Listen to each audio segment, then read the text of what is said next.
Sejam muito bem-vindos, galera, a mais um podcast aqui da Tactus. Tenho o prazer hoje de trazer mais conteúdos de negócios, empreendedorismo e compartilhar também a jornada de grandes empreendedores para servir de você aí, ó, como exemplo para que você também possa também criar a sua jornada e possa aí ter resultados dentro do empreendedorismo. Olha só, eu estou aqui com o meu colaborador aqui nesse projeto e nós temos uma tarefa muito importante hoje, né? Hoje a tarefa é É pesada, pesada, né? pesada. Sabe aquelas empresas que você admira, né? Que você segue, que você é cliente, né? Como nós somos aqui, e que você participa dos eventos e você fala assim, cara, que negócio formidável que eles conseguiram criar, né? Um negócio gigantesco. Aí você olha depois um dia e você vê a empresa foi vendida por 2 bilhões. Aí você fala, meu, será que isso é possível? Só que você, às vezes, nunca imagina que você vai sentar de frente com um cofundador de uma empresa dessa. E hoje eu tenho aqui o André, que veio como nosso convidado para participar e vai compartilhar com a gente aí um pouco dessa jornada. Cara, primeiramente, muito obrigado. Um prazer para mim estar com vocês. A ideia é justamente essa, é compartilhar, abrir o kimono aqui. Tô super empolgado e à disposição de vocês para esse papo, que a galera aproveite aí ao máximo. Cara, na sua jornada lá na RD, você ficou por volta de 10 anos, foi isso? Foi, a gente fundou a empresa ali na virada de 2010 para 2011. Eu saí de fato da operação, foi em 2020, foi um pouquinho depois do começo da pandemia, algum tempo depois do começo da pandemia. Isso é antes da venda. Antes da venda, eu saí um pouquinho antes da venda, então quando a venda foi concretizada, eu já estava fora da operação, eu continuei sócio, Como sócio, né? Mas fora da operação. mas fora da operação. Mesmo depois da venda, ainda sobrou um pedacinho lá, mas já não estou mais na operação. E aí, você pegou uma rodada antes, por exemplo, da venda final para TOTOS. Quando você saiu, fez seu exit. Não tinha, a gente nunca tinha feito nenhum movimento de venda relevante, nunca tinha feito secundária, Não nada tinha feito secundária. muito relevante. A gente fez coisas muito pequenas, muito mais para ajustar o cap table, né, Sim. do que qualquer outra coisa, mas a gente não tinha, quando eu saí, não tinha ainda um patrimônio construído, as ações estavam lá e com o entendimento de que em algum momento viraria liquidez, mas ainda sem esse movimento feito. E aí, de fato, quando aconteceu a compra da TOTOS, aí a gente liquidou boa parte das ações. Isso denota um pouco assim uma visão muito clara de que o negócio realmente estava indo para um caminho muito bem estruturado, né? Porque normalmente os founders eles ficam um pouco às vezes inseguros ali, né? Porque é muito difícil, né? Você saber aonde que o negócio vai chegar, mesmo que você ali tenha uma boa jornada, né? Mas tem muitas variáveis, né? E de repente, se o negócio não der certo, o founder ele pode sair ali praticamente sem nada, Sem né? nada, não. Um jogo. Era um risco, né? E no final das contas, no caso da RD, a gente só foi apostando cada vez mais alto e aumentando o risco, né? E é muito interessante porque a gente sempre foi muito conservador entre nós, entre os fundadores, em todos os aspectos possíveis de retorno para a gente. Então, não teve secundária relevante, os nossos salários eram baixos. Né? Eram, para mim, abaixo do mercado. Abaixo Eu de mercado. recebia inúmeras possibilidades, convites e tal, e que eram muito, muito melhores em termos de retorno. Então, eu me lembro que quando eu saí, ele teve um pouco desse lado difícil da decisão, no sentido de, poxa, eu não tenho patrimônio, eu não tenho nada construído, pode ser que esses 10 anos aqui, eles não virem algo proporcional ao que foi a construção, porque você via a empresa crescendo e cada vez mais clientes e cada vez mais funcionários, rounds de investimentos cada vez maiores, mas a gente, na pessoa física, como fundador, estava só aumentando a aposta, e quando saiu, cara, eu não tinha não tinha um apartamento, não tinha uma reserva suficiente para fazer alguma coisa nessa linha. Então, a gente foi sim, de fato, aumentando o risco, mas eu acho que a RD é ainda, né, mesmo depois aí da saída, é uma empresa muito sólida, ela foi construída com muita solidez, né, não foi uma... A gente está vendo agora uma onda muito triste para muitas startups, muitas Sim, demissões, estamos num muitas momento difícil, derretendo, um né? momento difícil. E a RD continua muito sólida porque ela foi construída de forma muito sólida. Ela não foi uma aposta de vamos botar dinheiro aqui, vamos fazer um negócio maluco e lá na frente a gente vê o que acontece.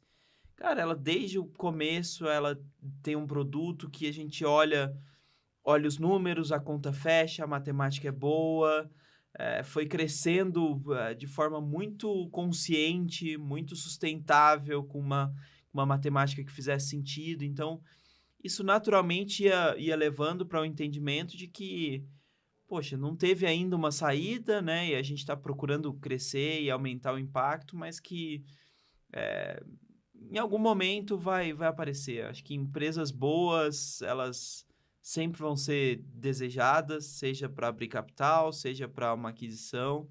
A gente entendeu que a aquisição para aquele contexto uma opção interessante, válida, e seguiu esse caminho, mas era um risco, mas eu acho que era um risco minimizado. Eu Foi nunca a deixei de maior acreditar. aquisição que teve uma empresa de tecnologia até então, a nível Uma Brasil, acho que empresa até privada, uma empresa sim, na privada, América América Latina. Latina. É. Cara, surreal isso aí, né? Sabe que aqui nós somos bootstrap total, né? Então, a gente busca aprender, né, com todo o movimento que nós temos de startup, né? Uma coisa que eu gosto muito de estudar e participo, né, de empresas que são investidas, então tenho acesso a conselho e tudo mais. E uso isso como parte do aprendizado, né, para o nosso negócio, né? Porque a gente tenta conduzir a nossa empresa com essa visão. E uma coisa que eu falo muito para o Jefferson, que é meu sócio, né? E nós somos um grupo também grande de sócios aqui na nossa empresa, na nossa vertical de contabilidade. Nós temos uma vertical também de educação, né? Mas na vertical de contabilidade, nós somos em 7 sócios. 7 sócios. 7 sócios. E a gente sempre coloca aquele conceito, né? Que a empresa tem que estar sempre preparada para ser vendida, né? Porque olhar os números, se tivesse que obviamente, passar por um VC, a gente teria condições de metrificar claramente a nossa jornada, o que está acontecendo, olhar a retenção, todos esses fatores que são coisas que você teve que aprender na prática, né? Mas eu acho que o ponto, eu acho que é interessante você trazer esse aspecto do ser vendida. Eu acho que não necessariamente ser vendido, você pode pensar em abrir capital, você pode pensar em várias coisas, mas eu acho que o ponto para mim isso não precisa ser o fim, mas a implicação natural disso você precisa conhecer muito bem sua empresa, você precisa ter bons processos, você precisa ter transparência nos números, você precisa de coisas que são muito bem ajustadas, que não são... A gente acha, às vezes, né? Você vai ver uma empresa que vai abrir capital, o pessoal fala assim... é muito chato quando a empresa abre capital, porque você tem que seguir um monte de regra e compliance. Cara, isso é bom, governança. As pessoas trabalham como sendo ruim, mas, cara, o propósito por trás disso ele é muito bom. Você garantir que as pessoas não são corruptas, não usem processos fraudulentos, que a gente tenha clareza dos números, confiança neles. Cara, esses resultados, eles são coisas que eu quero, independente de eu estar vendendo a empresa ou não. Então, eu penso nesses processos como coisas que nos ajudam a crescer, coisas que nos ajudam a ter mais sustentabilidade, a ter uma visão mais apurada do que a gente está fazendo como business. Sim, exatamente. E, cara, quando você começou, né? Obviamente, vocês tinham uma ideia, né? Você começou, eram mais 3 sócios? Mais 4. Mais 4 sócios, né? Somos em 5. E como é que você segregaram um pouco ali as funções dos sócios naquela fase inicial? Eu acho que essa é uma das partes que eu acho que é bem importante, né? Acho que olhando para trás, o pessoal pergunta, né? O que é RD deu certo? Cara, eu acho que tem muitas coisas somadas para fazer uma empresa dar certo, mas uma que eu acho que é muito suscetível a brigas, conflitos e jogar a empresa para trás é a clareza de expectativa entre os sócios. O que a gente está construindo aqui, qual é o papel de cada um, o que é esperado, o que não é esperado. Então, quando a gente se juntou, a gente entendeu que a gente estava jogando junto a favor de construir uma empresa grande, a gente não tinha pressa, e tudo que a gente pudesse fazer pró-empresa, era primeiro a empresa e depois a gente na PF. Então, assim, a gente nunca brigou por coisas que pudessem prejudicar o crescimento ou qualquer coisa que tem conflito de ego ou qualquer coisa. Cara, a gente tá combinado aqui. A gente vai fazer um negócio que é grande e isso vai entrar sempre na frente. Mas essa clareza, existe o objetivo e existe uma visão clara de que isso vai acontecer. Vocês conseguiram já enxergar o tamanho do que vocês estavam construindo? Eu acho que a brincadeira que eu faço muitas vezes é que é como você jogar na Mega Sena, né? Você sabe que é difícil e improvável. Mas se você não acredita naquilo, você não joga. Não faz sentido você comprar o bilhete falando, não vou ganhar. Você compra porque você acha que tem uma chance de ganhar. E você acredita nessa chance. Então, a empresa, para mim, é a mesma coisa. A gente entendia que o sonho era improvável. O que a gente queria fazer era difícil. A maioria das startups não vai dar certo, vai fechar antes. Ou dar certo, muitas vezes é um dar certo num patamar bem menor, mas a gente acreditava naquilo e foi atrás daquilo. Então, sim, desde o começo a gente mirava alto. Não sei se tão alto quanto foi, mas é muito legal que durante a construção você também vai enxergando Você vai novos ajustando, caminhos, né? você vai Isso. enxergando novas possibilidades, novas coisas e vai se adequando a essa realidade que é diferente, né? Então, os seus sonhos começam a ficar maiores, você percebe que você enxerga coisas que não enxergava. E isso, para mim, acho que foi acontecendo naturalmente desde os... Assim, eu vim de uma cidade de 35 mil habitantes, que depende 100% do turismo religioso, né? Aparecida, no interior de São Paulo. Cara, as coisas que eu convivi na RD, desde o primeiro momento, elas já eram muito acima das minhas expectativas e dos meus sonhos. Eu me lembro quando a gente captou o investimento da DGF, foi nosso primeiro fundo institucional, em 2013, eu acho. Foram 5 milhões de reais. Já foi um Série A lá? Foi o Série A. Cara, eu lembro de olhar e falar assim, caramba, a empresa que eu ajudei a fundar aqui captou 5 milhões de reais, que coisa incrível. O que a gente vai fazer com esse dinheiro e tal? E tinha o plano, óbvio que sabia. E quando você começa a executar, você vê que é estranho falar isso. De novo, pro André lá de Aparecida, eu ouviria essa frase que eu vou falar agora e falar que babaca, imbecil, não sabe do que tá falando. Mas hoje eu olho e falo, cara, 5 milhões de reais não é nada. Você gasta muito fácil, você montou um time, botou um negócio, acertou, mas quando você vê, já queimou. E aí, de repente, uma outra rodada de 15 milhões de reais, depois uma outra de 50.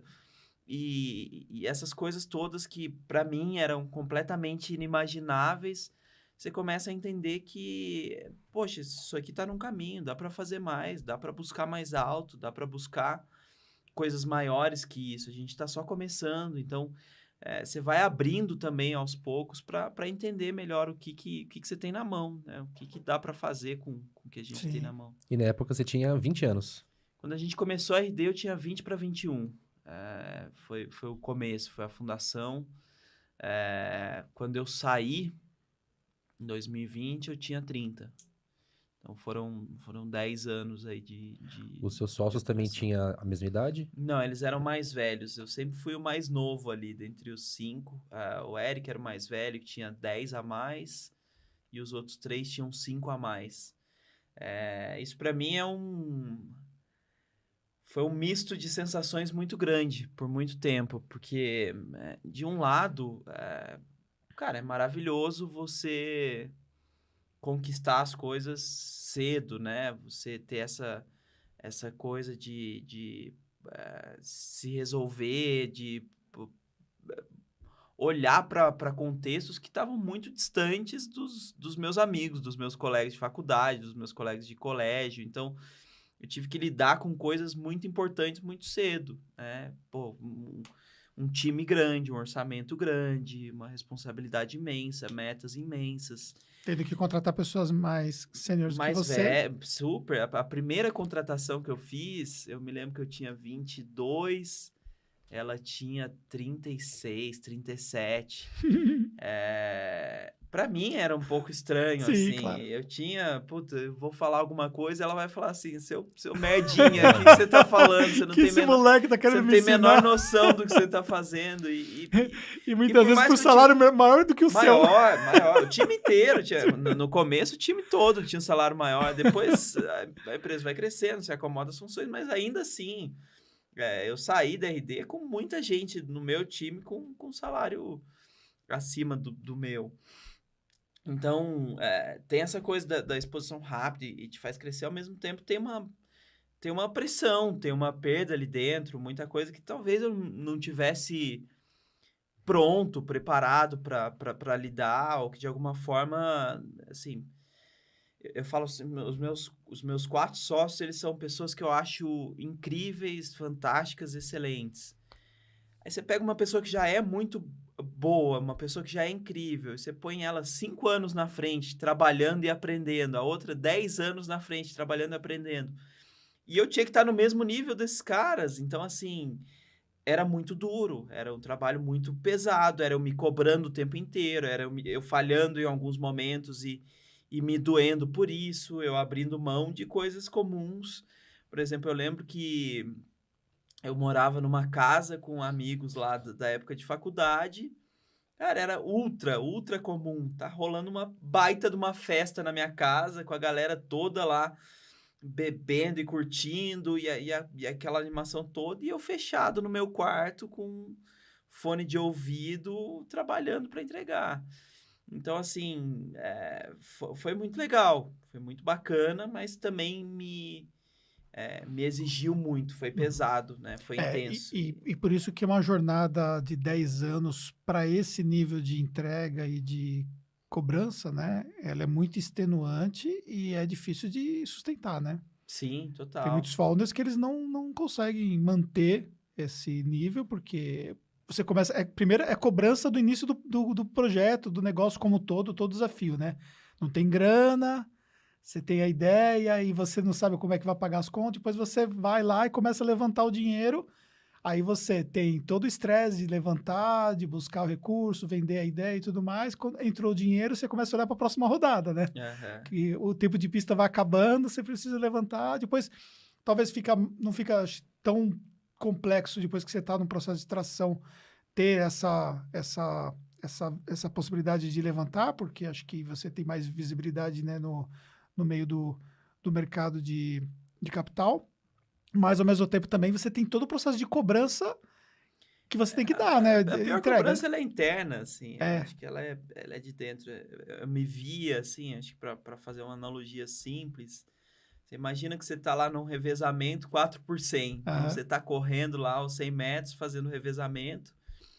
E aí veio um cara e correu em 9,9, passou o bastão. O outro foi e correu 9,8. Cara, se eu pego o bastão e corro a 10,5, não precisa ninguém me falar nada. Ninguém precisa Porra. olhar pra mim e falar, putz, que merda, você ferrou o time. Eu sei. Eu sei o que eu tô carregando aqui, Porra. eu sei qual que é o nível e tal. E aí, pô, imagina, você cai lá no time da Jamaica, lá com o Bolt passando pro Aham. outro, e aí você... Cara, eu tenho que correr atrás pra entregar no nível desses caras. É. Então, A referência é muito alta, né? então, assim, não precisava ninguém falar nada. Isso já vinha, assim, já vinha do contexto, já vinha do ambiente, já vinha do perfil.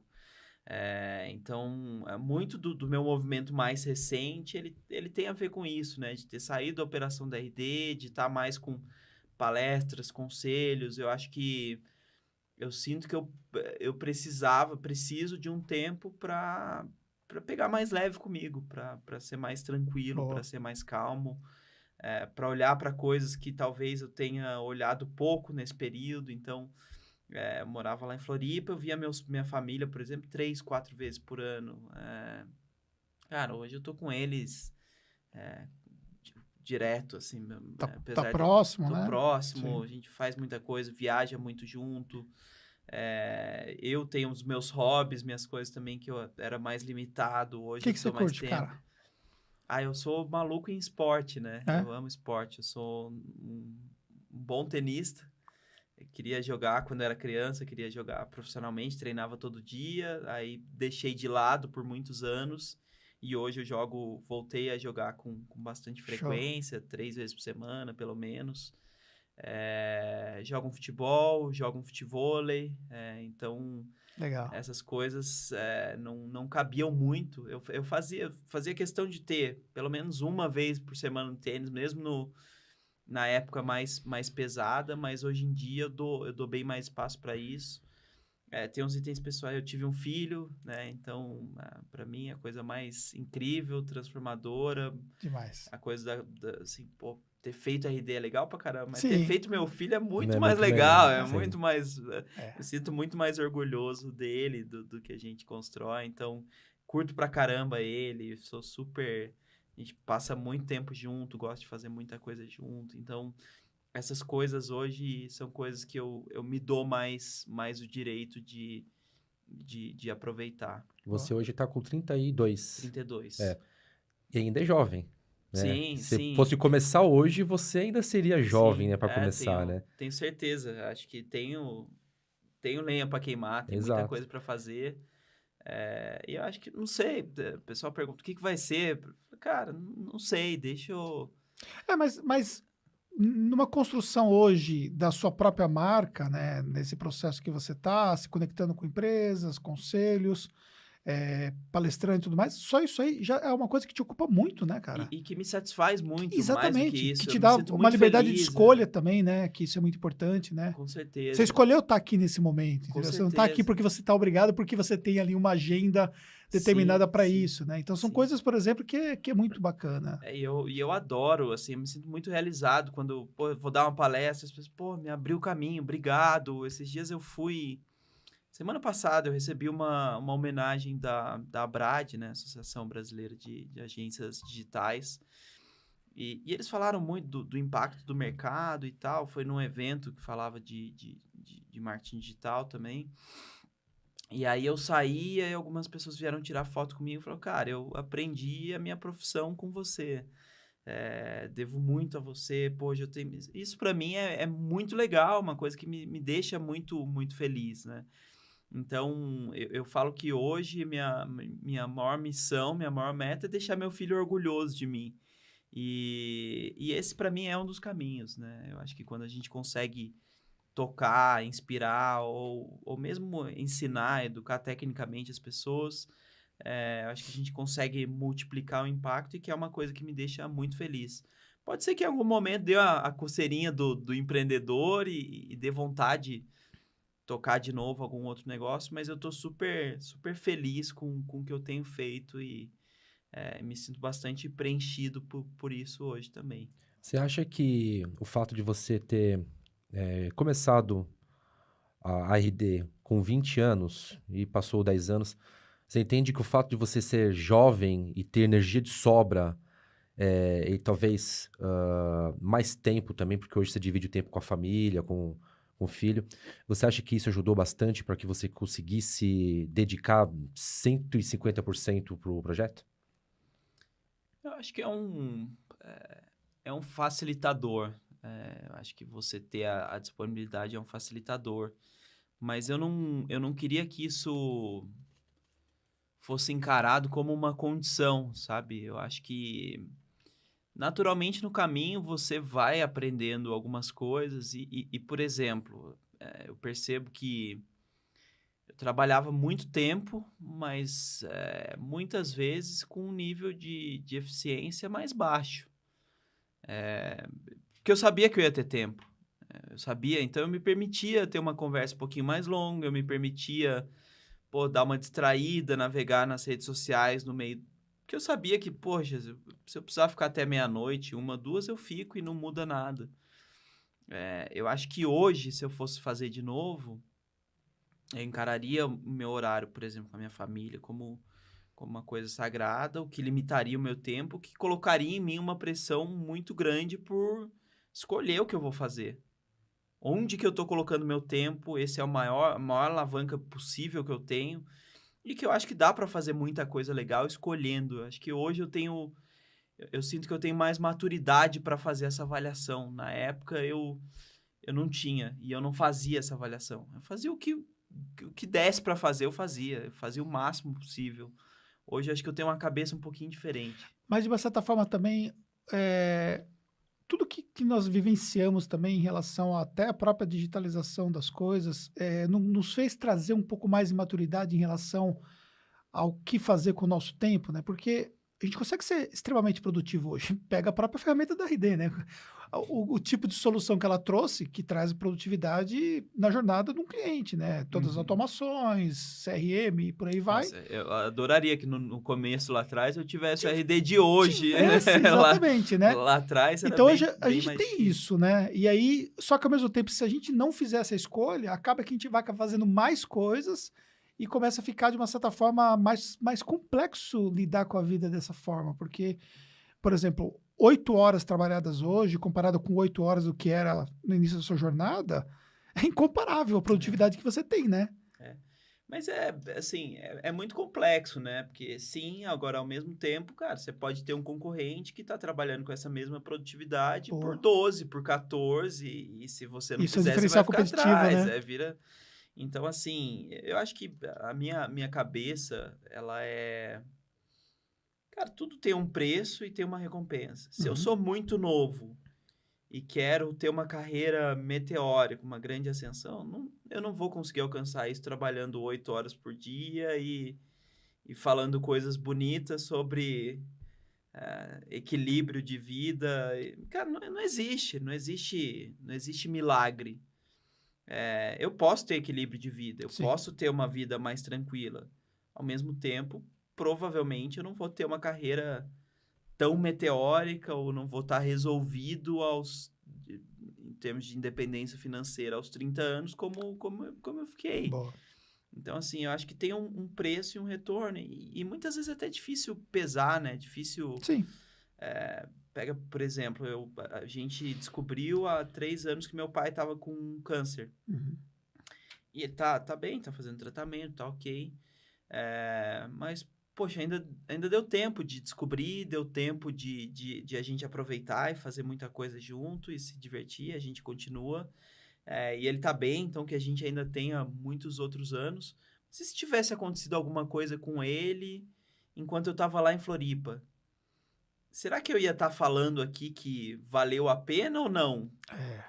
Então tem muita coisa que é difícil conseguir pesar Uhum. o momento, né? Então eu fiz o que eu sentia naquele momento. Eu tinha vontade de fazer isso por mim.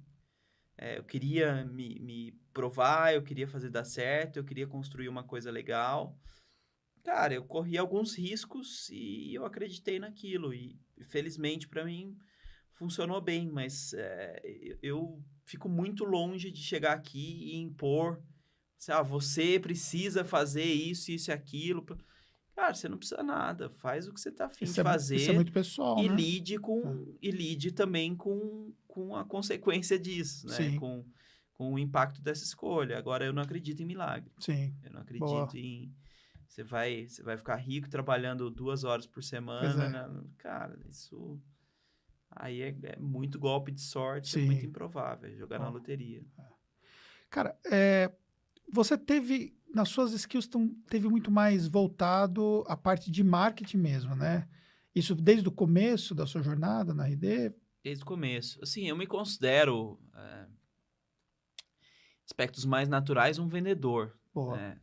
Minha família, eu comentei, né, de Aparecida, uma cidade que vive do turismo religioso. Minha mãe tem uma loja de artigos religiosos em Aparecida. Eu, desde 13, 14 anos, ia para essa loja e fazia venda de balcão. Já, cara, muito criança, assim. Eu vinha com ela para São Paulo, fazia compra na 25 de março, levava chaveirinho do Pokémon para vender para meus amigos, vendia pão de queijo para os vizinhos, enfim, fazia um monte de coisa desde muito pequeno. Então, eu sempre tive uma veia muito forte para vendas. Quando eu me mudei para Floripa, eu comecei a trabalhar com vendas de fato. E eu vendia para as empresas de lá. Eu vendia vaga de intercâmbio para as empresas de lá. Então, imagina que você precisa aqui de alguém para fazer marketing. Eu bato na sua porta e falo assim, ao invés de contratar alguém aqui do Brasil e tal, vamos trazer um cara de alguma parte do mundo, intercambista, se acerta comigo PJ e, pô, ele vai trazer, além do conhecimento técnico, uma vivência cultural muito interessante para sua empresa e tal. Boa. Então, quando eu fazia essa venda, eu adorava sentar na mesa e ouvir, convencer e tentar, de alguma forma, garantir a negociação. Mas eu odiava a parte anterior a isso, que era eu pegar o telefone, ligar e fazer a cold call, né? Na época, a prospecção. Então, eu ligava, pô, aqui é o André, tô aqui falando, não sei o que, tem isso, tem aquilo. O pessoal não dava bola, desligava e mandava... Pedia para mandar e-mail, pedia para falar com a secretária, não conseguia chegar, era muito difícil. E aí, nessa época, eu comecei a falar, olha, que será que podia tornar mais fácil esse trabalho? E foi quando eu comecei a estudar um pouquinho mais de marketing. Eu falei, olha, se eu virar mais conhecido, se as pessoas entenderem melhor o assunto, pode ser que eu consiga. E aí, comecei a olhar mais para marketing, entrei no estágio em marketing. E esse estágio foi numa empresa anterior em que todos os founders da RD trabalharam juntos. Ela foi, de certa forma, o embrião. Entendi. E eu encaro que o marketing, na verdade, ele é muito do vendas em escala. Né? Assim, se eu estou conversando com você e eu descubro um argumento que te toca, descubro um problema que é mais comum, marketing é eu pegar isso e amplificar, e fazer isso em escala e falar mais. Então...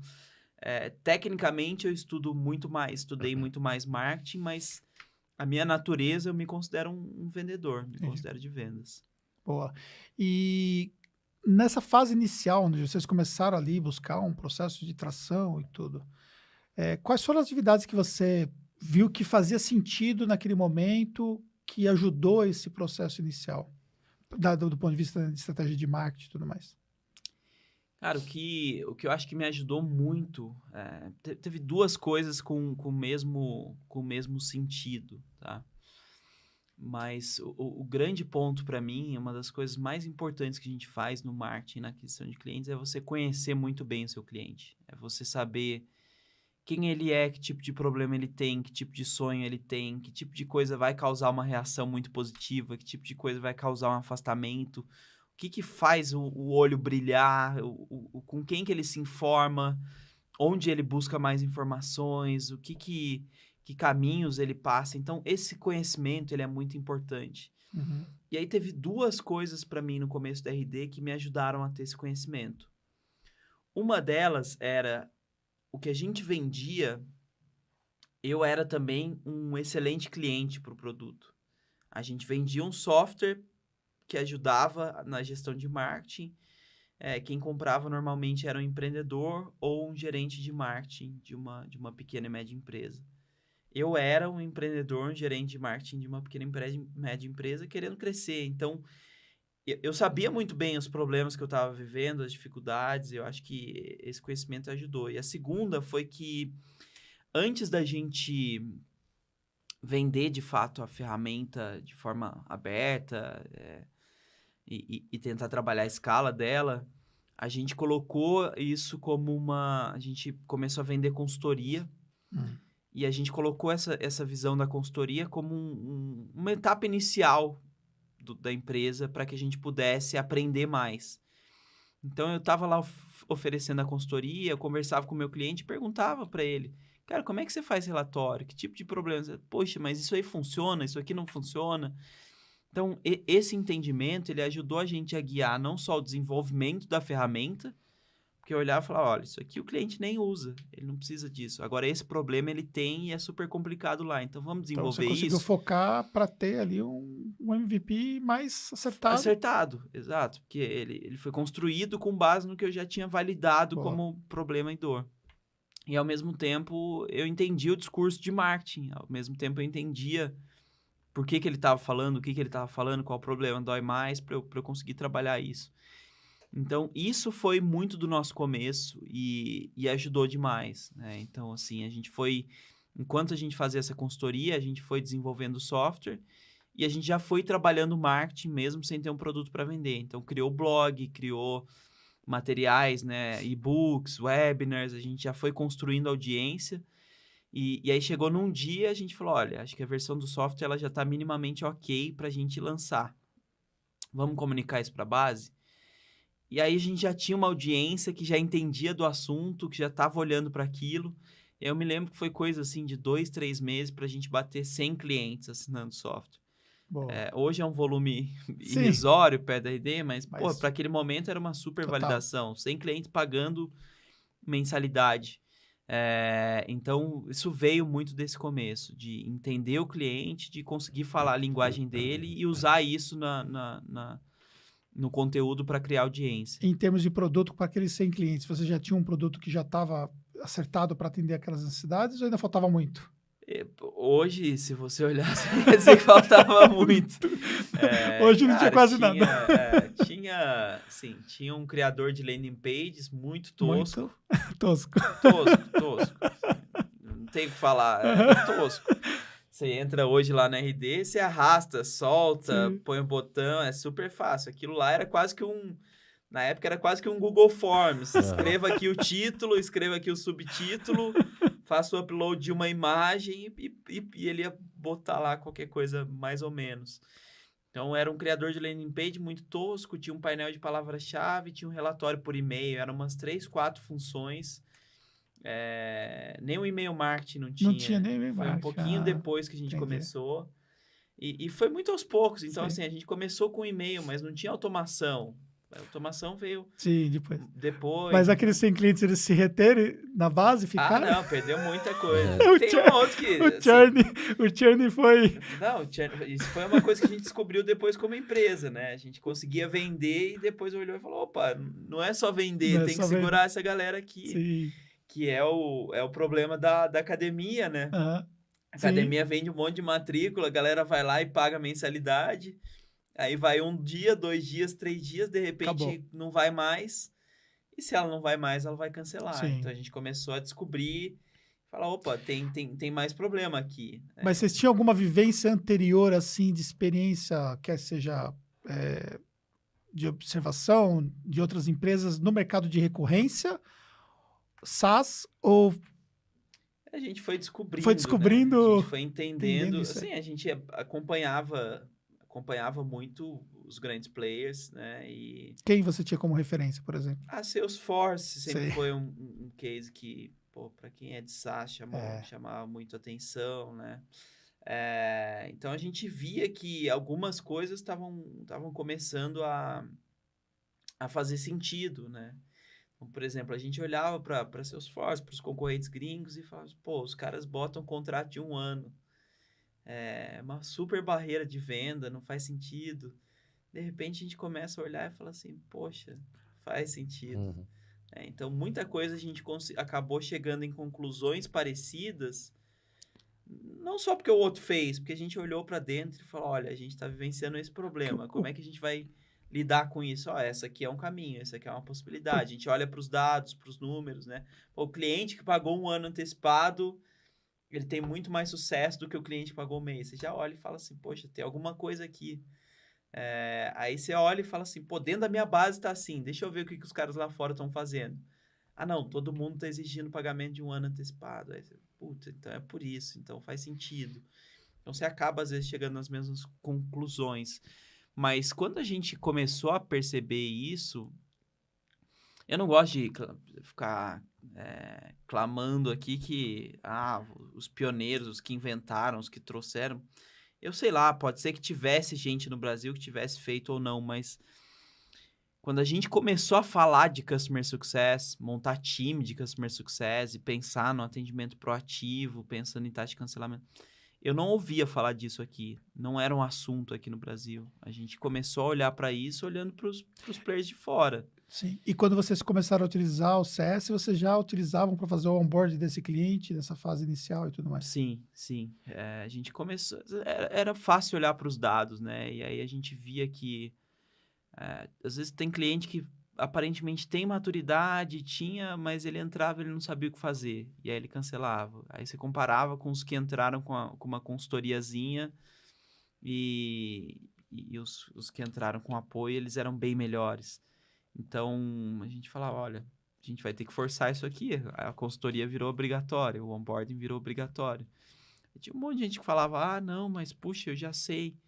Cara, o dado olha pra gente que não importa. Sim. A pessoa que entra, se ela não faz isso, ela vai cancelar, ela vai sair, ela não vai ter sucesso. Uma coisa que eu percebo no RD quando nós implantamos aqui é um olhar muito claro sobre as etapas da jornada do cliente. Então, tipo assim, você está nessa etapa, você tem que fazer essa outra etapa, você É tem que amarrado, partir né? para essa etapa. Isso muito Foi eu que implantei você implantou, né? o RD e ele é bem amarradinho, né? Então ele foca realmente na necessidade do cliente, né? Então você tem que ir amarrando as etapas e cumprindo ali as tarefas para você conseguir implantar o RD. Uhum. Né? Eu acho que isso daí é bem legal, porque de fato é o cliente que é o centro de tudo, né? Do negócio como um todo.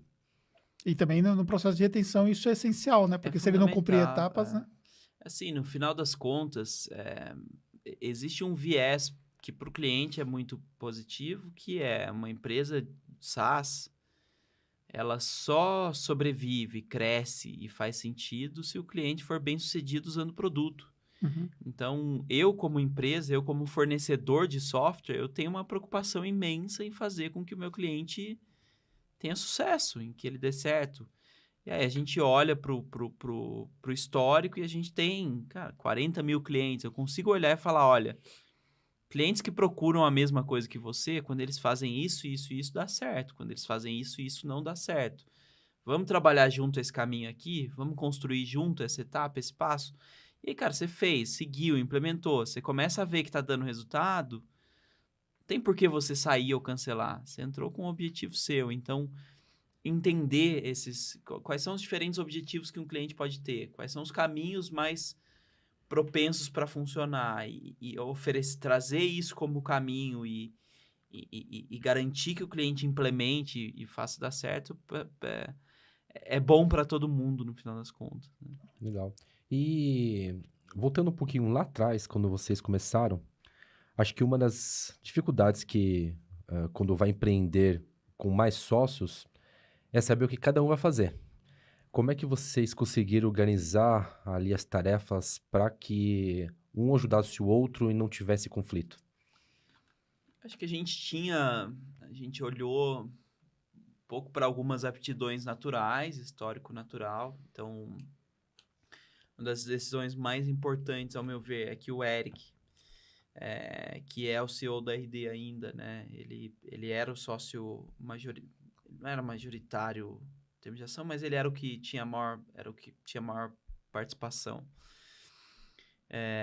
O Eric já tinha esse negócio que todos trabalhamos juntos anteriormente. O Eric era CEO lá também, ele era o único que tinha sido CEO, ele era um cara mais com uma vivência fora da curva, uma supervisão. Então a gente definiu que ele era o CEO e que no final das contas, por mais que a gente tivesse um papel como fundador, como sócio, na operação ele era o CEO. Então, na operação, todo mundo ia responder para ele e se tivesse uma última palavra, era dele.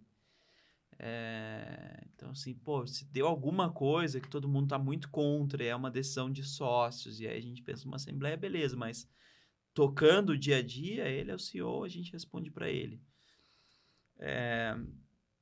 Dos outros dos outros 4, né, com exceção do Eric, eu era o único não técnico, não desenvolvedor, não tinha um background de engenharia, computação. Eu já tinha esse histórico fazendo marketing na empresa anterior. Então, foi muito natural que eu ficasse para o marketing e assim eu fiquei dos 10 anos na RD, 8 eu fiquei no marketing, tocando marketing.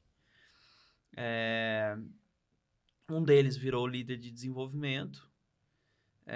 Outro começou a olhar, né, para esse viés de... Assim, no comecinho, os 3 trabalhavam muito desenvolvimento, mas ganhou um pouquinho mais de escopo, a gente começou a entender que separaria. E aí, um olhou mais para o Customer Success, a gente olhou e falou, olha, estamos tendo problema de retenção, a gente precisa olhar para isso com mais cuidado, então, um foi aprender isso, cara, foi para os Estados Unidos, foi fazer evento, foi fazer mentoria, fazer um monte de coisa. E um outro a gente brinca que ele pulou na granada, que ele foi fazer o financeiro. Nossa. Ele era um cara, um ótimo desenvolvedor e, cara, a gente precisava fazer, não tinha quem fizesse. E aí ele foi fazer isso. Sim, óbvio que assim, em alguma instância você acaba tendo que fazer um pouquinho de outras coisas. Então eu fiz também, eu atendia um pouco dos clientes, eu fazia um pouquinho de venda, esse cara que era financeiro ajudava um pouquinho no código às vezes, então você tinha alguma intersecção, mas a gente tinha clareza de quem eram os donos, quem eram os responsáveis. Quando vocês buscaram o primeiro investimento, aí vocês tiveram que constituir um CFO indicado, não? Não. Cara, o Pedro foi bastante tempo até, eu acho. Eu não me lembro com clareza, mas eu acho que o primeiro CFO, ele veio depois de uns 4 ou 5 anos. Entendi, boa. Então, não foi na primeira... A gente recebeu um anjo, depois o Series A. Não me lembro se foi no Series B ou pra frente, mas ele quebrou bastante galho lá na função. Nas primeiras captações, tinha um sócio que tinha uma skill mais voltado para a parte de busca de investimento, Sempre foi um papel do Eric. O Eric, CEO. ele já tinha essa... Ele tinha uma experiência limitada. Ele já tinha feito algumas coisas, mas num contexto muito diferente do que foi da RD, né? Teve que aprender na marra. Sim, aprendeu na marra. Né? Aprendeu fazendo, pesquisando, conversando. Acho que fez, né? Ele entendia como papel do CEO garantir que não falta dinheiro em caixa. Sim, fundraising, né? E aí o fundraising entra como parte disso. Então, não tenho dúvida que se ele for fazer uma hoje, vai ser um monstro, porque ele aprendeu e faz isso bem, e conquistou reputação, tem ótimo relacionamento com vários fundos. Mas naquele momento teve que aprender fazendo, se virando. Na verdade, assim, todo mundo aprendeu tudo se virando. Assim, eu fiz marketing, mas eu sou formado em administração, que tinha 2, 3 cadeiras de marketing. Que, não quero desrespeitar ali, mas eu falei que o RD Station era tosco. As cadeiras de marketing que eu tive não deixavam muito a desejar nesse aspecto também, não, cara. Uma aguinha assim, pra gente? Eu me lembro que já, quando a gente começou a RD, eu tava no meio da faculdade ainda, né? E eu falava de marketing digital na aula. E eu era o ET, né? Eu era o ET, a galera olhava. Cara, que esse cara tá viajando aí, tá puxando, porque tava muito, muito distante ainda. Então foi muito mais na prática. Não digo que só na prática, não foi uma coisa... Eu gosto de entender técnica, eu gosto de aprender. Mas foi menos tradicional, né? Eu aprendia muito lendo livros, eu aprendia muito lendo blogs, eu aprendia muito assistindo webinars, fazendo mentoria, participando de eventos, especialmente os gringos. A gente brinca lá na RD o tempo inteiro que tem uma coisa legal de ser brasileiro, né? Que é você poder prever o futuro. Você vai para os Estados Unidos e volta, você sabe que daqui a uns 3, 4 anos vai acontecer aqui. Então, muita coisa a gente ia para lá. E o que você trazia de eventos de referência para você, por exemplo, que você participava, que você curtia? O Dreamforce, né? Eu tinha falado da Salesforce, é um evento super legal. Você tinha Content Marketing World, você tem a Inbound, que era de um concorrente nosso. De Boston, né? Growth Hackers Conference, que acontecia em São Francisco. Tem, às vezes, as coisas mais inspiracionais, tipo um South by Southwest, uma coisa mais inspiracional, mas você tinha aspectos mais técnicos, né? Então, Inbound, Reinforce, Growth Hackers Conference são eventos que traziam esse olhar mais técnico. Obrigado. Muito bom. E é o que você falou que eu acho bem estratégico, né? Por exemplo, na minha função aqui, eu estou muito ligado um viés de marketing mesmo, né? Porque é o que eu mais curto, né? Então, apesar de ter formação em contabilidade, né? E ter formado, né, a nossa empresa contábil, mas assim, o marketing para mim sempre foi o fator que eu gostei mais de estudar, né? E o que você falou, por exemplo, de buscar referência fora é fundamental, né? Porque acaba que você consegue ter ali um pouco mais de... Você ganha um pouco mais de tempo em algumas coisas, né? Hoje o marketing no Brasil evoluiu muito, né, cara? Com certeza. Hoje, acho que o Brasil tem muita coisa hoje que é referência. Eu acho que o ponto para mim é... Eu não sou... tem que ir fora, porque fora... Cara, quem são os que estão fazendo melhor o que precisa ser feito? Muitas vezes vai ser fora. Se tiver coisa legal aqui dentro, cara, que ótimo, a gente aprende com essas coisas também. Mas tem coisa que não. Então, por exemplo, o que eu falei, Customer Success. Cara, você não tinha o termo, você não tinha a prática. O Brasil só falava em suporte. Uma coisa muito mais reativa, né? O atendimento não tinha esse viés de retenção no software, enfim. Lá fora os caras tinham evento, conferência, software, né? A gente usava o Gainsight, tem a Pulse, um super evento, você perguntou de evento. Super evento legal que fala de Customer Success. Então, tem coisa que às vezes você encontra lá fora, mas quando tem coisa legal aqui, acho que vale. Por exemplo, um case que em vários aspectos é uma inspiração para mim é o da XP. XP faz coisas no Brasil que eu acho que o que eles fizeram de você ter que educar o cliente para gerar demanda, você ter uma rede de parceiros que vendem. Cara, tem muita coisa que é inspiração. Sim. E que pode ser aproveitado aqui, que você não vai encontrar em outros lugares. Então, para nós é muito de manter a cabeça aberta para olhar quem são os melhores do mundo nesse problema que a gente está vivenciando. E aí a gente vai atrás. Cara, o RD, né? A primeira edição... O RD Summit foi em 2013. 2013. Você lembra quantas pessoas? 300. 280, 90. A última edição? 2019 foram 12 mil. 12 mil. Surreal isso, né? É muito legal, cara. E o RD Summit, ele é, para mim, o exemplo prático perfeito da melhoria contínua. Se você me contratar... Se eu fosse começar hoje um evento e me falassem assim, olha, você tá com orçamento infinito, faz um evento aí para 12 mil, para 15 mil pessoas... Dificilmente eu faria uma coisa tão legal e tão incrível quanto é o RD Summit, porque ele não foi fruto de despejar coisa lá, ele foi fruto de um aprendizado ano a ano.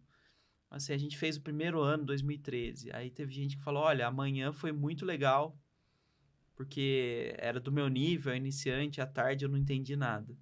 E gente falando o contrário, putz, amanhã foi muito básico, opa, tem gente mais começando, que tá vindo aqui para dar os primeiros passos, tem gente que tá mais na frente. É difícil conciliar os dois. O que a gente precisa fazer? Precisa abrir as duas salas paralelas. Uma trilha para uma trilha para outra. Então, 2014, salas paralelas. Aí os caras falam, puxa, mas uma palestra lá que foi jabá, a outra não sei o quê, não gostei, não aprendi muito. Essa outra já foi boa. Cara, a gente precisa medir, avaliar e cortar. Cara, entrou aqui se promovendo, a gente já seta expectativa, já corta. Então, assim, começa a valer nota. Todo ano a gente separa os 30%, 40% que foram melhor, podem voltar no ano seguinte. O cara que foi mal já tá cortado, não volta mais. Aí, de repente, o tempo entre uma palestra e outra tá muito apertado, não dá para trocar de sala, então tem que ter um intervalinho. Aí, putz, a fila tá emendando uma na outra. Não, então tem que virar uma para um lado, outra para o outro. Aí, poxa, mas é muita palestra, eu fico com fome, só que se eu for assistir... Perde a palestra. Cara, agora tem um caminhão de frutas no meio do caminho, As você banana, passa, pega... Então, Muito assim, louco. foram várias coisas que, assim, a gente jamais conseguiria prever que fariam a diferença. Mas como a gente estava muito atento e ouvindo e entendendo, eu me lembro que na edição 2015, a gente botou 3.200 pessoas. E um monte de gente veio e falava assim, cara, foi muito legal e tal, mas, pô, já tá cheio, né? Eu acho que ano que vem não vai dar mais pra vocês fazerem aqui. Aí o ano seguinte, no mesmo lugar, o pessoal assim, porra, 5.500 pessoas. Cara, foi muito legal, foi muito bacana, foi melhor do que do ano passado, mas não vai dar mais pra fazer aqui. Aí no outro ano, 8.000. A mesma história, e a gente sempre fazia melhor com todo mundo achando que não ia dar mais. Por quê? Cara, porque a gente ouvia e encontrava um jeito. Encontrava um jeito. Eu me lembro, por exemplo, teve um ano que a gente fez as distribuições das palestras e tal, botou uma palestra aqui e tal. E aí a gente botou uma palestra eu me lembro como se fosse ontem até, esses dias ela falou comigo, a Ana Tex, Uhum. ela falava de Instagram. E aí eu botei ela numa sala média. E, cara, foi o caos. Foi o caos. Fila, um monte de gente pra fora. E o pessoal bravo porque não conseguiu entrar, porque Ela não é magnética, cabia. né, cara? Ela é foda. Ela estava começando, as pessoas não Não conheciam conhecia. ainda ela. E o que ela falou comigo esses dias foi justamente isso, que ela era muito agradecida por ter sido um dos primeiros a dar palco para ela, dar chance para Pô. ela, né? Então, é claro que eu gosto dela, ela foi bem, ela fala bem, mas aquele momento era até menos por ser a Anatex, era mais pelo tema. As pessoas queriam aprender marketing no Instagram e a gente não teve essa sensibilidade para entender isso. E aí, cara, foi o caos e a gente falou, cara, vamos criar uma sessão extra na hora do intervalo, na plenária principal. Ela topou, foi parceiraça, foi super legal. Então, ela fez a palestra e fez de novo Vocês para colocaram mais essa sessão. gente. E a gente olhou e falou, cara, essa gestão aqui é um caos. Se a gente erra, o negócio é um problema. Então, o que a gente começou a fazer? As pessoas indicam antes qual palestra elas querem ver, com base nas indicações que a gente escolhe a sala. Então, cara, acontece às vezes de num horário X você ter um nome incrível, mega famoso, que tá numa sala pequena, porque as pessoas preferiram ver a palestra do Zezinho, porque o tema do Zezinho é o problema que elas estão vivendo. E aí o Zezinho, que nunca palestrou em evento nenhum, tá na plenária principal do RD Summit falando para 5.000 pessoas. Nossa. Cara, isso acabou com o nosso problema logístico. Sempre as pessoas estão num tamanho de sala que é adequado pro número de pessoas que está interessado naquilo, funciona super bem. A gente foi aperfeiçoando muito aos poucos e virou uma coisa que é muito legal. Assim, eu não sou chato de... Eu não te conheço e fico assim, cara, você precisa comprar o RD Station, porque seu negócio vai... Cara, faz parte. Pô, acompanha, avalia, pode ser que te ajude. Não, você entendeu que um concorrente talvez tenha uma oferta que faça mais sentido para um contexto ABC, não tem problema, vai lá. O RD Summit, não. O RD Summit, eu falo assim, cara, você precisa ir no RD Summit pelo menos uma vez para você entender o que é aquilo. E o cara que vai uma vez, ele vai querer voltar. Show. É muito legal. Cara, você sabe que nós temos uma empresa de educação, né? E no meu trabalho de educação, eu sou influenciador para o mercado contábil, né? Na prática, eu ensino os contadores como vender o seu serviço contábil, como fazer marketing e tudo mais, né? E nós criamos um evento que chama-se Marketing Contábil Summit, né? Nós tivemos a primeira edição semanas antes da pandemia, 2020. Aí veio a pandemia, né? Foi o único evento contábil que aconteceu no ano de 2020, foi o nosso evento para 600 pessoas. Primeira edição com 600 pessoas. Aí nós fizemos a segunda edição online, em 2021, e esse ano nós fizemos a terceira edição, 2.000 pessoas, ali no Frecaneca, né? Legal. E eu me inspirei muito, né, no RD Summit, né? Me inspirei muito, né? Fizemos 2 palcos, né? Conseguimos dividir uma trilhazinha ali e tal, a parte toda de expositores, a gente conseguiu focar muito, né, na entrega de conteúdo. Nós tínhamos 2 pilares principais, né, dentro do nosso evento. Cara, nós temos que entregar uma experiência para o nosso cliente, que é o cara que está em busca de um conteúdo, mas não somente o conteúdo, mas toda a experiência que ele vai trazer do evento, para ele falar, cara, que coisa fora do comum. Porque o contador, ele é mais tradicional, né? Uhum. E um evento de marketing é fora da curva, né? E para o nosso expositor, uma experiência diferenciada no sentido de um público qualificado, um tempo, né, que ele possa, por exemplo, interagir de fato, né, um espaço de feira que seja condizente e tal. E foi incrível. Nós tivemos 90% de pré-fechamento antecipado dos expositores para 2023. A gente vai mudar um pouco a planta, mas 90% já deixou reservado. E nós saímos de lá com quase 800 pré-inscritos, né, fechado o ingresso na pré-venda que nós abrimos no próprio evento, né? Não sei se a taxa é interessante para um público de 2.000 pessoas. Super, super. Né? O RD Summit, a gente fez o lançamento da edição 2020, que acabou não acontecendo, né? A gente lançou em fevereiro. E aí, em março, veio a pandemia de 2020. E a gente lançou ele com... A gente basicamente anunciou a data. Ó, vai ser no dia tal de outubro. A gente não anunciou nenhum palestrante, nenhuma atração, nenhum nada. A gente falou, olha, o RD Summit vai ser no dia tal. E colocou à venda. Foram 3.000 ingressos. E foi um quarto do público, mais ou menos? Um quarto do público. Um quarto do público.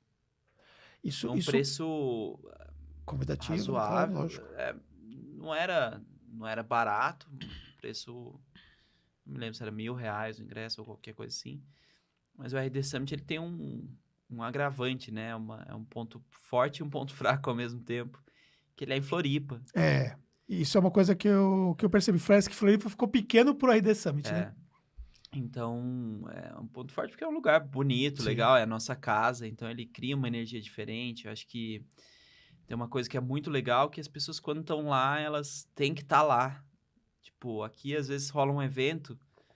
O pessoal passa de manhã e volta à tarde pro escritório, ou faz o contrário, ou volta para casa porque... Imagina, eu vou num evento aqui, eu volto para casa para dar banho no meu filho, para botar para dormir. Cara, se eu tô lá, Floripa, eu tô lá. Né? Então, pô, fica pro happy hour, fica pra confraternização, passa no stand, você fica numa imersão. Então, é muito legal por esse aspecto. Por outro... Esgotam os hotéis, esgotam os voos, o preço sobe, tem um custo logístico da viagem, né? O cara paga R$1.000 de ingresso, mas ele vai gastar mais 1.000 de voo, mais 2, 3 mil de hotel, mais as despesas de lá. Então, a gente sabe que é um compromisso razoável, né? Para alguém investir. E do ponto de vista de funil, né, de vocês, o RD Summit, ele ajuda nesse processo de topo ou a maior parte ainda são clientes que... É muito difícil. Essa é uma briga histórica lá na RD, que é você saber o que valorizar no RD Summit. Né? Então, por exemplo, um cliente que vai, ele tem uma retenção maior. Se um cliente nosso ele vai, a gente sabe por dados que ele vai ficar com a gente por mais tempo e vai ser mais bem sucedido com a ferramenta. Ao mesmo tempo, ele tem um volume muito grande de novos... Ele tem um topo de funil não só no evento em si, mas muito forte fora. Né? Então, porque as pessoas que vão lá, elas postam no Instagram, elas falam que foi incrível, elas postam depoimentos, elas falam que aquilo transformou a vida delas e postam no LinkedIn, enfim... Então, muita gente passa a conhecer o evento e a RD por conta disso. Agora, como é que você mede isso, né? É muito difícil, é muito difícil. Em termos de fechamento lá em si, é baixo. Não é relevante o suficiente para compensar. Tipo, acontece, a gente sempre cria umas campanhas. Fecha assim, né? Você faz o agendamento, né? Mas, assim, na maioria das vezes é um fechamento que já está em conversa, já tá rolando alguma coisa, e aí rola uma empolgação e fecha, mas não é um volume de fechamentos que justifica a execução do evento. Sim. É muito mais um colateral que acontece ali. Mas tem muita coisa que acontece. O evento você consegue extrair retenção de clientes, você consegue trazer um pipe novo de pessoas, você consegue fechar os que estão mais na cara do gol, que aproveitam a emoção. Você tem um efeito interno muito legal. O time fica muito, né? muito motivado, ele entende na ponta que ele tá fazendo, por que tá fazendo, Mas ele ficou por outro orgulhoso do que tá fazendo. Consome uma equipe surreal, né? E a gente sempre fez tudo muito com o próprio time, né? Você chega lá, tá a gente Sim. servindo chopp, o desenvolvedor tá lá orientando a fila do credenciamento, então demanda, mas eu não tenho dúvida que vale a pena. É difícil provar, mas vale a pena. Não, realmente é incrível e me inspirou muito, né, na construção do nosso evento. E assim, pro meu brand foi assim, coisa surreal, cara, impressionante. Tipo, essa entrega que nós fizemos. O primeiro ainda, né, público pequeno Você tá e tal. aprendendo. Mas foi num hotel, então tinha... Agora, nós pegamos né, para um influenciador do mercado contábil fazer um evento maior do que a própria classe em si faz, os caras falaram, cara, esse cara conseguiu fazer esse negócio aqui e a experiência na Jefferson. E é legal que esse efeito da inspiração no Summit, eu percebo isso em vários eventos, né? Muitos eventos eu palestrava, então tem lugares que eu chegava assim, pessoal, pô, eu sou fã de vocês, me inspirei muito. Eu falei, cara, nem precisava falar, porque dá pra ver aqui elementos, dá pra ver coisas. E aí o pessoal, teve gente, pô, eu me lembro de um que eu fui, cara, que inclusive até... Não foi. É que eu fiz um já desse mercado de contadores, mas foi um outro, mercado imobiliário, que tinha muitos elementos parecidos, né? E aí, pô, você não fica bravo com isso? Que os caras estão... Cara, pelo contrário, Você participou eu fico feliz. de um evento do mercado imobiliário? De mercado imobiliário, de contador, tem vários, Sim. mas esse em especial que eu lembro que tinha muita coisa muito parecida. Com o RD Summit, desde assim, a identidade Mas visual, era grande a organização grande. Não é do Guilherme, não? Não. De empresa. E aí o pessoal falou assim, pô, mas isso aqui tá uma cópia do Summit, né? Você não fica bravo, você não reclama, você ainda vem pra palestrar, né? Falei, cara, pelo contrário, pra mim é um orgulho. Os caras, pô, a gente tá inspirando mais gente fazendo coisa, levando pra mais gente. Uma coisa, por exemplo, que eu peguei no evento de vocês, né? Até tenho foto no meu celular e tal, da piscina de bolinhas e tal, né? E aí, tipo assim, a gente queria levar a piscina de bolinhas, né, pro Marketing Contábil Summit, né? Cara, mas ficava muito caro, né? A gente já tinha estourado o budget e tal, né? Aí eu falei, piscina de bolinha vai ficar pro ano que vem. Aí teve o Conta Azul Com, que foi dias antes, né? Que o Conta evento Azul foi um que eu fiz. Que você fez. E eles levaram uma piscina de bolinhas e tal, e de uma certa forma era 15 dias antes do nosso evento, né? Eu falei assim, não, o Conta Azul Com levou e tal, então ele ainda vai aproveitar a piscina de bolinhas, vai levar para a sede deles depois lá e tudo mais, a gente não tem onde colocar a piscina de bolinhas aqui, vai ficar muito caro. Aí foi uma coisa que eu segurei, mas assim, que eu tinha visto no Summit, no RD Summit, eu falei, cara, é surreal, é uma coisa boba assim, mas a questão muito das bacana. frutas. As frutas também. Gente vê, foi uma coisa que eu não tinha visto em evento nenhum, né? Eu me lembro de quando eu sugeri isso lá, que o pessoal falando, putz, mas o que a gente faz? Porque o food truck, ele fica mais longe, então não dá tempo do cara ir lá, buscar e voltar para outra palestra. Falei, cara, fruta é super barato. Fruta, era, né? banana. Era super barato. Hoje... Tem que concordar. Mas relativamente, né? Como tudo subiu, fruta é relativamente barato. Cara, negócio saudável, simples, fácil. Cara, a sensação que eu tinha é uma imagem também muito bonita, assim, pô, as frutas e tal, uma coisa muito legal isso aí. Então, várias coisas nessa linha, né? Eu me lembro que a gente foi em 2014, a gente colocou Murilo Gud, mestre de cerimônias. Não era comum no evento corporativo você ter esse apelo do humor, da comédia. O pessoal tinha até medo, né? Não vão levar o evento a sério. 2, o cara vai fazer piada com a gente, vai passar do ponto. Então, cara, virou uma coisa super comum com o tempo. Então, tem vários elementozinhos que a gente viu que foram se espalhando e eu acho super legal, cara, bota pressão pra gente continuar inovando mais e enquanto estiverem copiando é sinal que a gente tá fazendo coisa boa, então, cara, quero mais que se inspirem e que entreguem boas experiências também. Sim, mas as pessoas, elas vão copiar uma coisa ali, elas não vão conseguir copiar a essência do que você construiu, né? Porque a essência é única aquilo ali, cara. Então, assim, não tem o que dizer. Tem muito ali do time, da É, cultura, entendeu? né? Das Isso é, coisas que, enfim, que vão estar. Então, acho legal. essa é uma coisa, por exemplo, uma coisa que acontece no nosso evento, né? Quando a gente acabou o evento, né? Que a galera foi entrando, né? Para comemorar e tudo mais, aí o pessoal gritando e tal. Cara, o público parou assim, ficou olhando assim, cara. E assim, tipo assim, a energia, cara, que é uma coisa assim que você não compra isso, é uma coisa que você constrói, entendeu? A galera chorando, porque a entrega, você sabe que é surreal, né, cara? surreal. Pra você entregar um evento com um A time pressão. interno, a pressão é surreal, né? E é uma coisa assim que é É, e linda Não, de ver. uma coisa que é legal que, assim como no RD, é o time que fez o evento. Então, eles se sentem tão responsáveis, É parte, né, né? quanto o organizador. Então, ele sente que aquilo é dele também, né? Então, quando entrega o evento, bate aquela emoção gostosa. Com certeza, com certeza. Cara, eu queria perguntar, né, a gente tá chegando aí já nas partes finais do nosso podcast, mas eu não poderia deixar de perguntar um pouco sobre o seu livro, né?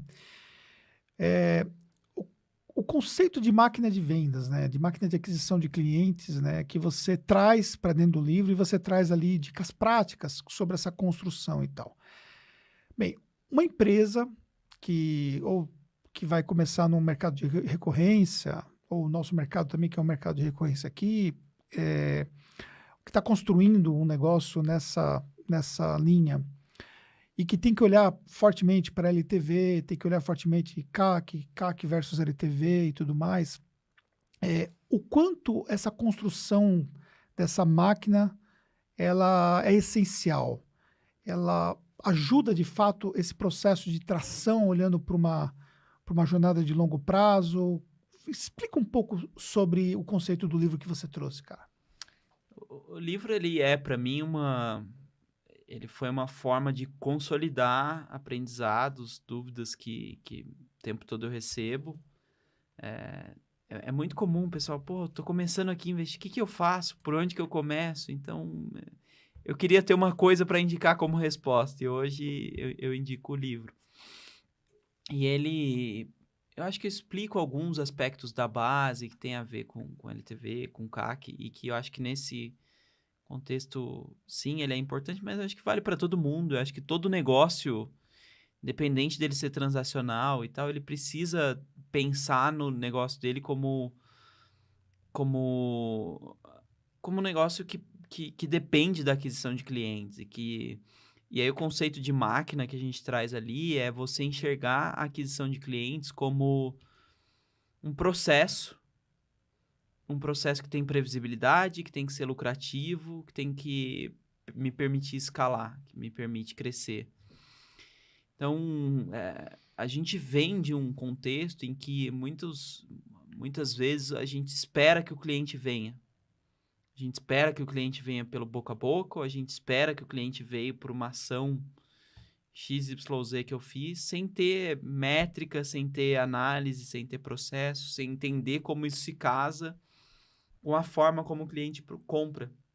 Então, o que eu tentei trazer no livro é um entendimento de que tipo de prática eu preciso trabalhar em diferentes etapas de um funil e como é que eu avalio isso de forma constante para que eu ter o meu cliente chegando não seja um acaso. Então, eu vou imaginar aqui um funil fictício, mas imagina o seguinte, imagina que eu escrevo sobre um assunto X no meu blog. Quando eu escrevo sobre o assunto X, eu fico bem ranqueado para a palavra X. Essa palavra ela tem tantas pesquisas por mês, ela tem 1000 pesquisas por mês. Então, dessas 1000, 100 vão clicar no meu site. Dessas 100 que clicam no meu site, 5 preenchem ali que elas têm interesse no meu produto. Dessas 5 eu vendo uma.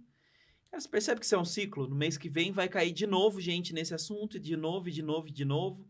Se eu for aumentando o número de palavras que eu estou bem posicionado, eu vou trazer mais gente todo mês. Se eu fizer isso, eu vou vender mais. Se eu vender mais, eu tenho mais dinheiro para investir mais e para trazer mais clientes. Então, assim, esse é um exemplo simples de uma maquininha. Uhum. São peças dessa máquina ou pequenas máquinas dentro de uma máquina maior de aquisição. Exato. Então, o livro eu falo de 20 práticas que você pode... São peças de Lego que eu posso montar dentro do meu processo de aquisição de clientes para eu ter essa visão de previsibilidade e crescimento com base no que eu estou trabalhando. Então, a partir do livro, você consegue entender como essas peças se encaixam e até, eventualmente, caso surjam peças novas, você entender o macro para saber em que parte ela se encaixa, com qual objetivo, né? Eu acho que a gente tem, muitas vezes, é um problema para mim no digital, que a gente tem, muitas vezes, a expectativa errada para cada peça, para cada ação. Exemplo simples. Redes sociais. As pessoas falam assim, eu quero vender mais nas redes sociais. Elas criam um perfil, começam a publicar informações sobre os produtos. O que acontece? As pessoas não vão curtir, comentar, compartilhar, porque é chato. Sim. Porque ninguém quer ficar vendo oferta e propaganda o tempo inteiro. Talvez você entre lá e para ajudar, viu uma coisinha, curtiu, cara, daqui a pouco você já para. Como é que funcionam os algoritmos de redes sociais? Se as pessoas estão interagindo muito, ele mostra para mais pessoas. Se as pessoas estão interagindo pouco, ele esconde, aquilo passa batido. Então, eu vou lá e publico uma oferta. Pouca gente interage, aquilo não vai aparecer para ninguém. As pessoas falam assim, puxa, estou investindo em redes sociais, postando todo dia, mas não dá certo, não vai para frente. Claro, você está usando da forma errada. Você está usando uma coisa que eu faço lá a analogia do futebol, né? Você tem zagueiro, goleiro, meio-campo, atacante. Quando você contrata um goleiro, você não avalia ele por quantos gols ele fez. Você avalia ele por quantas defesas ele fez. O meio-campo, você avalia por quantas assistências ele deu, quantas jogadas de gol ele criou. Talvez o atacante você possa avaliar finalização e gol. Uhum. Rede social não é um finalizador, Uhum. não é uma ferramenta de venda. É uma ferramenta para você criar relacionamento, para você criar proximidade. Você não fica falando do seu produto, você fica falando do que é interessante para o seu cliente, para que ele interaja, para que ele curta, para que ele compartilhe, para que isso influencie a venda e a venda aconteça depois em outro canal, em outro contexto, às vezes até dentro do mesmo canal, mas numa proporção menor, ou com anúncio, com retargeting, com qualquer outra forma.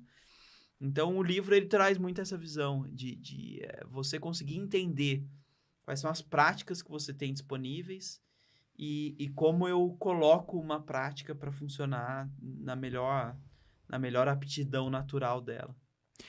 E olhando para as empresas, né? Você falou que a sua família, por exemplo, né, são empreendedores, né? E trabalha com comércio e tudo mais.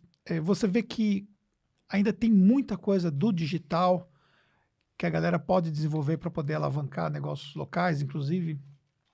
Não tenho dúvidas disso, e eu acho que isso foi uma das coisas que eu mais me importei ao fazer o livro, né? Eu saí da RD e fui fazer o livro, assim que eu saí. E eu me preocupei muito em ter uma linguagem, uma forma de apresentar, uma metodologia que ela fosse acessível para qualquer tipo de negócio. E quando eu falo isso, não quer dizer que faz, assim, é uma coisa genérica, faz que funciona. Não é, acho que o processo que eu trouxe não foi uma receita pronta, não foi uma fórmula pronta. Ele é justamente um processo de como pensar e adaptar para o seu contexto, para o que faz sentido para você. Então, eu não falo, use isso e aquilo. Eu falo assim, cara, se você está nesse contexto, use isso. Se você está nesse, use aquilo. Se você está nisso, faça essas perguntas para entender, para avaliar, para ver se casa ou não. E aí, para um negócio local, vão ter várias coisas que você consegue usar nesse viés, nesse ângulo. Talvez, por exemplo, você não faça sentido para você criar um blog e produzir conteúdo de forma complexa, que você vai atrair gente do Brasil, do mundo inteiro para um site que essas pessoas não vão conseguir comprar. Agora, pode fazer todo sentido do mundo você oferecer alguma coisa interessante para esse cliente, talvez uma sobremesa grátis, talvez um produto brinde, talvez um desconto na hora do pagamento, para você captar o contato dele e colocar ele num grupo de Telegram, de WhatsApp, ou num e-mail que você vai mandar para ele. Talvez, quando você fala de influenciador, você não esteja pensando no influenciador, no super influenciador que tem milhões de seguidores, mas sim na pessoa, aquela pessoa que é conhecida no bairro, aquela pessoa que todo mundo sabe quem é, que tá ali. Cara, convida o cara para almoçar no seu restaurante um dia, dá um almoço para ele, fala para ele postar, pronto. Aquilo já é você fazer adaptado ao seu contexto. Então, existe sim essa preocupação. Eu acho que tem muitas ferramentas interessantes disponíveis e eu acho que o livro ele traz esse ângulo de como usar também nesses contextos.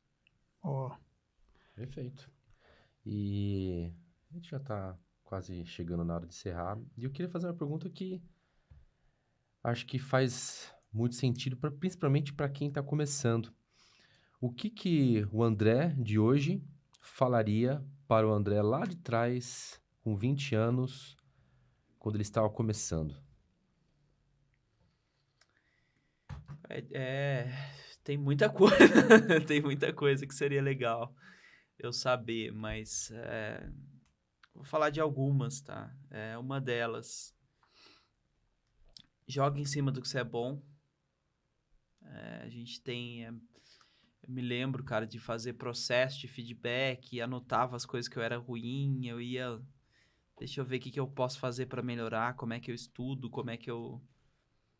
Cara, que eu sou ruim, eu vou sair de uma coisa que sou nota 2, virar nota 3, não resolve igual. máximo mediano.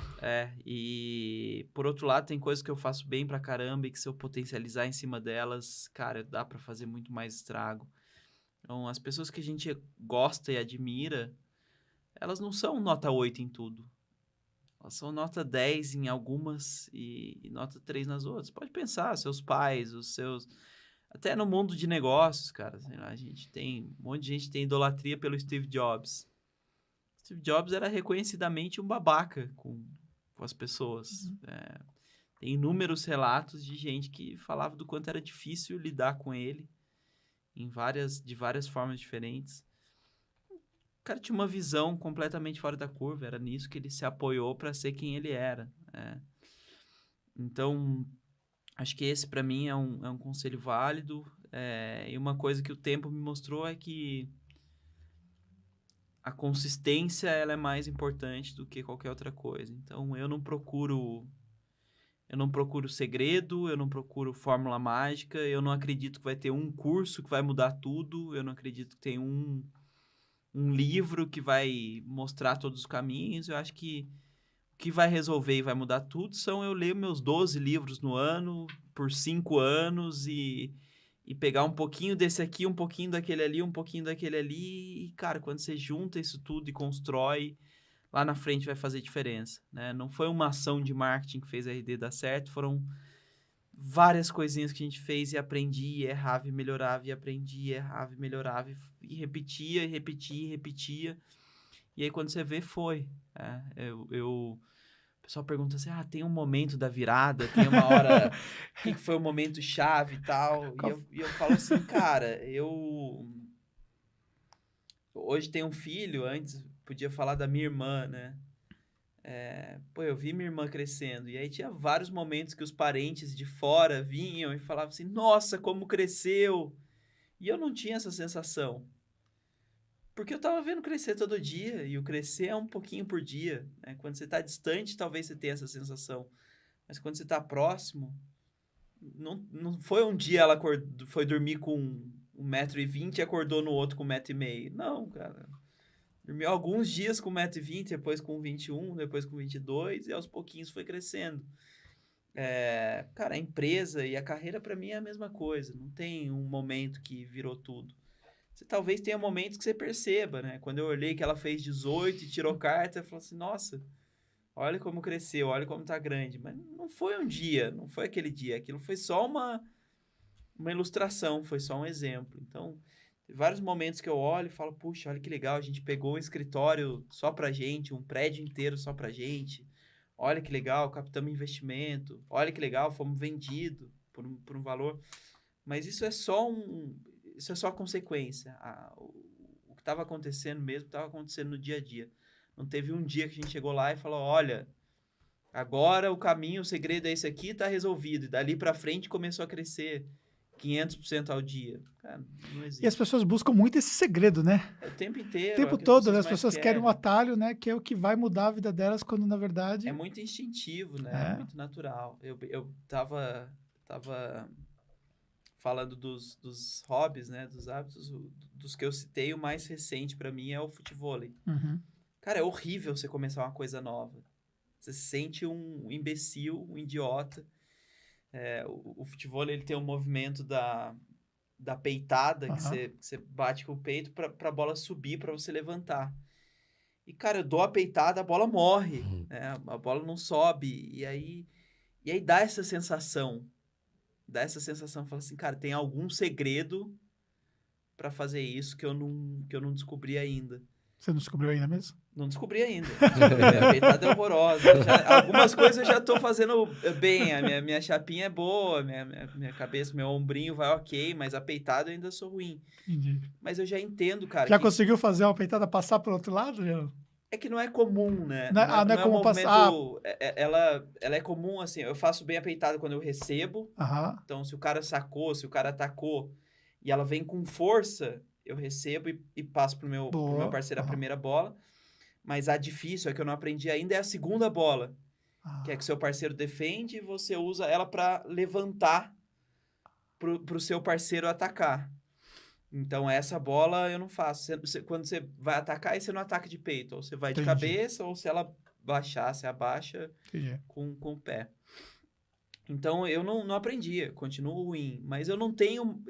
Por ter vivido isso, assim, como é que eu vou resolver essa peitada? Cara, jogando. Vou tentar hoje, não vai dar, vou tentar, não vai dar, vou tentar. Daqui a pouco ela começa a subir um pouquinho, daqui a pouco eu tô fazendo. E eu já vi, cara, 1000 vídeos ensinando a técnica, eu já vi 1000 coisas, mas não Não vai. resolve, cara. Eu Aham. tenho que fazer no dia a dia. Outra coisa que eu erro pra caramba, o tempo, né? A leitura do... Putz, eu acho que ela vai cair muito, eu acho. Então eu tenho que dar um passo pra frente. Aí eu dou um passo pra frente e tomo uma bolada na cara. Você, puta, que idiota, cara. Aí eu tenho um impulso de perguntar pro professor, assim, o instinto de falar assim, professor, como que eu sei Mas ele não tem resposta pra isso.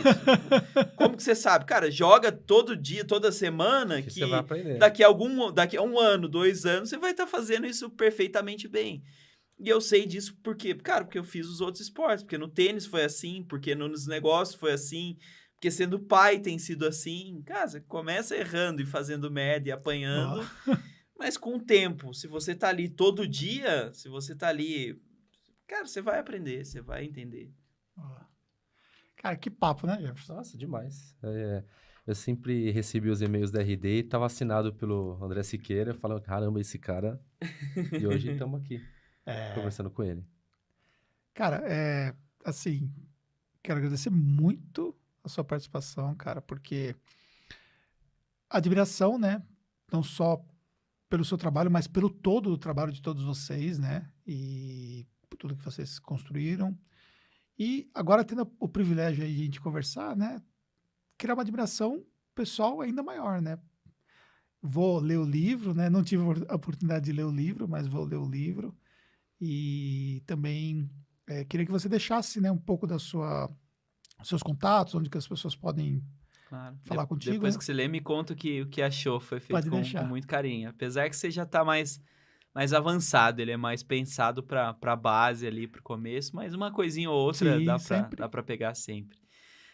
Foi um prazer pra mim estar com vocês, espero que tenham curtido e que a galera também que tá assistindo ou ouvindo também goste. Em todas as redes sociais eu sou o André GC Siqueira, LinkedIn, Instagram, YouTube ainda tem pouca coisa, não tem muita coisa, mas especialmente Instagram e LinkedIn, às vezes rolam conteúdos, outras, enfim, agenda, coisas legais. Então vai ser um prazer receber a galera por lá. Mandem um alô, um comentário para eu saber que veio daqui, que eu vou ficar feliz também. Cara, e vou deixar um desafio para você, cara. Se eu puder contar com a palestra sua no nosso evento lá, falando para contadores, Vamos compartilhando, bater um papo vai lá. ser muito bom. E vai agradar muito o pessoal, O né? pessoal vai gostar bastante. Isso aí. Vamos bater um papo. Vou botar o pessoal da experiência que cuida da minha agenda lá. Eles trocam uma ideia. Tá bom. Cara, muito obrigado, tá bom? Obrigado à nossa técnica, obrigado ao pessoal que acompanhou por aqui. Valeu. Muito sucesso para todos nós aí, tamo junto e até um próximo conteúdo. Valeu, obrigado. Valeu.